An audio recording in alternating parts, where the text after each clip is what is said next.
ये कहानी है दो लड़कियों की, अंजू और मंजू, जो पैदा तो हुई इस आलीशान हवेली में, मगर जिनकी किस्मत में हवेली के ऐशो आराम नहीं लिखे थे। मंजू जब 6 महीने की थी तो उसकी आया उसे लेकर भाग गई। कहते हैं आया की दिमागी हालत ठीक नहीं थी।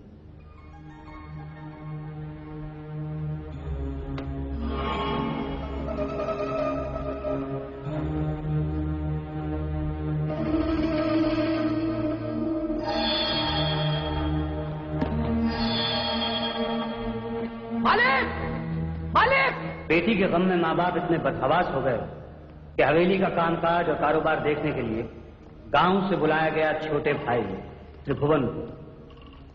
त्रिभुवन के आते ही हवेली की दीवारों पर साजिश की परछाइयां मंडराने लगी, क्योंकि उसकी नजर थी अपने भाई की बेशुमार दौलत पर। अंजू जब 10 बरस की थी तब उसके माँ बाप एक कार एक्सीडेंट में चल बसे, मगर लोग कहते हैं कि कार एक्सीडेंट हुआ नहीं था, करवाया गया। हालांकि कुछ साबित नहीं हो सकता। त्रिभुवन की पत्नी की मौत के बाद गांव से त्रिभुवन के बेटे को छोड़ने आई त्रिभुवन की साली अंबा। अंबा आई तो सही, लेकिन वापस नहीं गई। लोग कहते हैं त्रिभुवन और अंबा का कुछ चक्कर था। एक दिन त्रिभुवन ने अंजू को भी खत्म करने की कोशिश की, लेकिन होशियार अंबा ने उसे रोक दिया, क्योंकि अंजू के मरते ही सारी जायदाद ट्रस्ट को चली जाती। त्रिभुवन खून के घूंट पीकर रह गया और उसे एक एक घूंट की कीमत चुकाती रही बेचारी अंजू।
इतनी देर क्यों हो गई?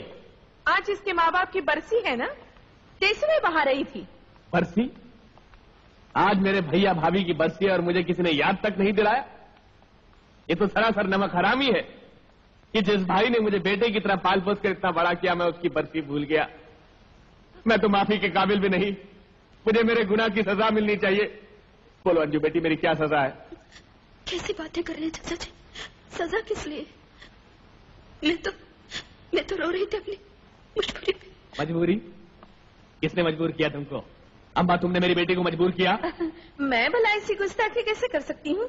मैं इस घर में मेहमान हूँ। अंजू इस घर की मालकिन है। बिल्कुल, और आज मालकिन जो चाहेगी वही होगा। बोलो अंजू बेटी, तुम्हारी क्या मर्जी है? हाँ? बोलो बेटी बोलो, क्या मर्जी है तुम्हारी? करती हूँ। आज मैं मंदिर जाकर माँ और बहू की याद में 5 रुपए के फूल चढ़ाऊंगी। सिर्फ 5 रुपए के फूल? मेरे महान भैया भाभी की याद में सिर्फ 5 रुपए के फूल चढ़ाओगी? हरगिज नहीं। फूल बाजार से सारे फूल खरीद लिए जाएंगे और इस शहर के तमाम अनाथालयों में मेरी अंजू बेटी आज अपनी स्वर्गीय माँ बाप की याद में अपने हाथ से बच्चों में कपड़े और मिठाइयां बांटेगी। सच? हाँ बेटी सच।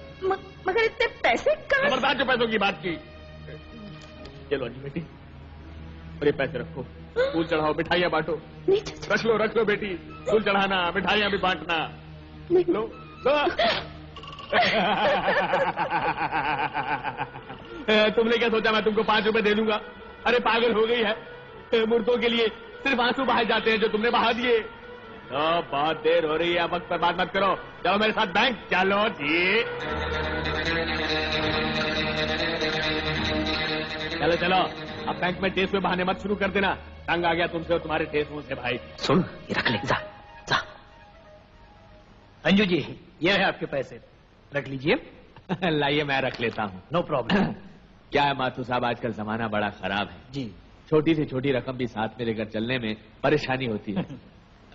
वैसे थैंक यू वेरी मच, हम जरा जल्दी में चलते हैं। त्रिभुवन जी, इतनी भी क्या जल्दी कि आप हमारे साथ 1 कप चाय तक नहीं पी सकते हैं? माथुर साहब क्या है कि आज मेरे भाई और भाभी की बरसी है और भी बहुत सारे काम हैं। अंजू बेटी को मिठाई और कपड़े वगैरह बांटने हैं। चाय फिर कभी पी लेंगे, अभी चलते हैं। त्रिभुवन जी, आप कुछ भूल रहे हैं। जी नहीं, पैसे तो मैंने रख लिए। ये नहीं, अंजू जी दस्तखत करना भूल गई है। अच्छा अच्छा।